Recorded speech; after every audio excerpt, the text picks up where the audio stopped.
Okay, now we've got the flan in the oven baking, and it's going to be there for an hour and a half, 2 hours, and I'll take some little video clips with my handy digital camera to show you how to test for doneness, etc.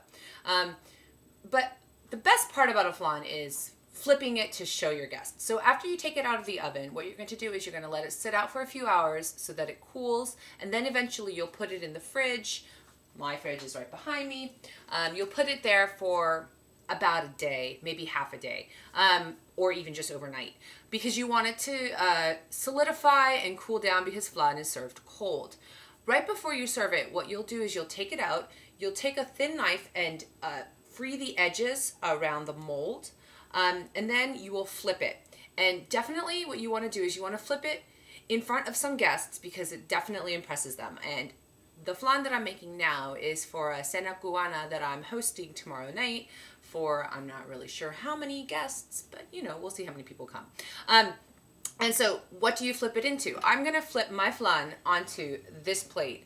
It's clearly gotta be bigger than the mold, because if it doesn't, then the flan will fall off the edges. And you want it a little bit deep to capture the liquid. The caramelized sugar will interact with some of the milk, and you'll be left with this nice syrup on top of the flan that you still want. And so what you'll do is you'll put the mold on this, and then you'll do the old flipperoo like that.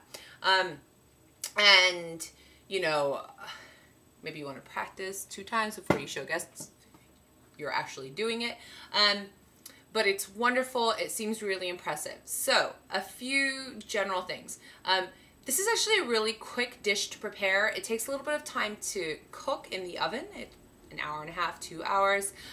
But the caramelizing of the sugar took about 5 minutes. Whisking the eggs and the sweetened condensed milk took a minute. And then I waited for a few minutes for the mold to cool.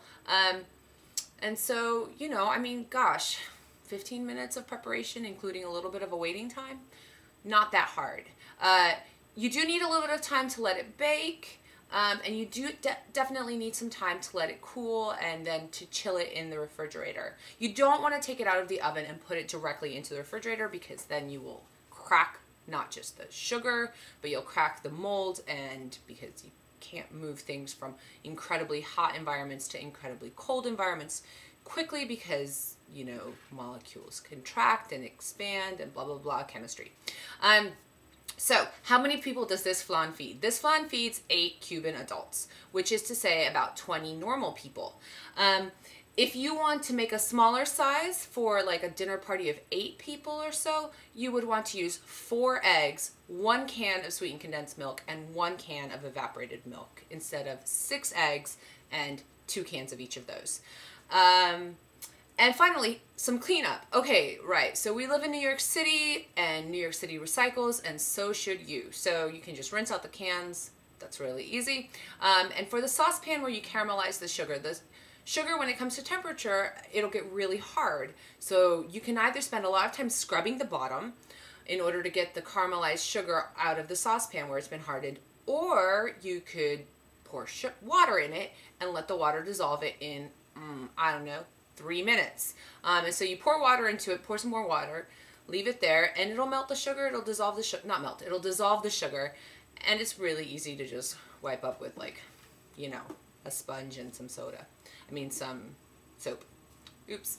And so that's it. I hope you enjoy your flan as much as I'm going to enjoy my flan, and yeah, thank you very much for paying attention. Bye.